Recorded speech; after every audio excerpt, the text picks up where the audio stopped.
देशमुख संजीवनी प्रकल्प पोखरा यामध्ये 2018 ते 2024 या दरम्यान 200 ते 250 कोटीचा अपार होऊन त्यामध्ये संबंधित अधिकारी यांनी संगनमत करून घोटाळा केलेला आहे। त्या संदर्भात मी ॲडव्होकेट गणेश कोल्हे व तक्रारदार त्यामधील सुरेश गवळी यापूर्वी आम्ही जालना येथे प्रेस कॉन्फरन्स घेऊन या संबंधित घोटाळ्याबद्दल संबंधित मंत्री, संबंधित खात्याचे सेक्रेटरी, संबंधित खात्याचे सर्व अधिकारी यांना लेखी निवेदन दिले होते।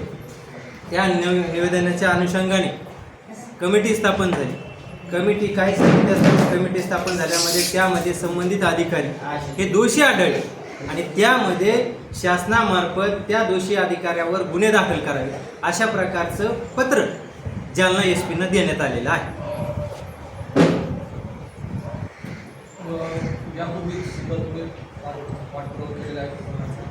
कारवाई झालेली नाही, येणाऱ्या काळामध्ये तुम्ही आज काही अल्टिमेटम देणार आहात का? शुअर।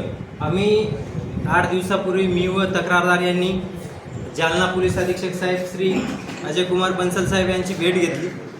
त्यांना संबंधित पत्र व आमच्या तक्रारीच्या अनुषंगाने जे काही लेखी त्या ठिकाणी त्यांना दिलं, त्यांच्याकडून रितसर आम्ही पोच घेतली आणि त्यानंतर आम्ही साहेबांची भेट घेऊन त्यांना सविस्तर विषय हा सांगितला की महाराष्ट्र शासनाने संबंधित अधिकारी जे काही दोषी आढळले आहेत, दोषी आढळून त्यामध्ये निलंबित केलेले आहे, त्यांच्या अगेन्स्टमध्ये रिकव्हरी चालू आहे आणि त्या संबंधित अधिकाऱ्यांवर आपण लवकरात लवकर त्या पत्राच्या अनुषंगाने गुन्हे दाखल करा। जर आपण 8 दिवसाच्या आत त्या पत्राच्या अनुषंगाने गुन्हे दाखल नाही केले तर आम्ही वरील न्यायालयामध्ये त्यांच्या विरोधात जाणार।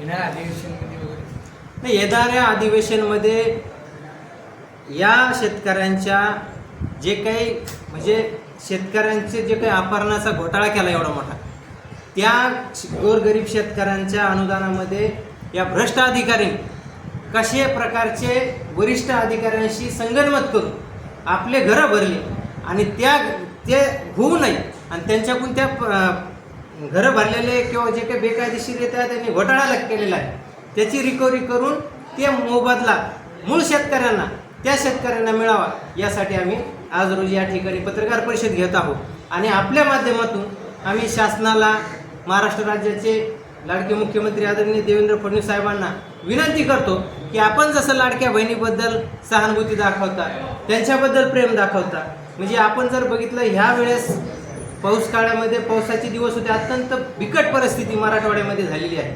पावसाने ऑलरेडी शेतकरी होरपळलेला आहे, त्यांचं पावसामुळं खूप मोठ्या प्रमाणात नुकसान झालेलं आहे आणि त्याच्यामध्ये अशा प्रकारचा घोटाळा जर आपल्यासमोर येत असेल तर माननीय मुख्यमंत्र्यांनी यामध्ये बी या लाडक्या शेतकऱ्याचा विचार केला पाहिजे।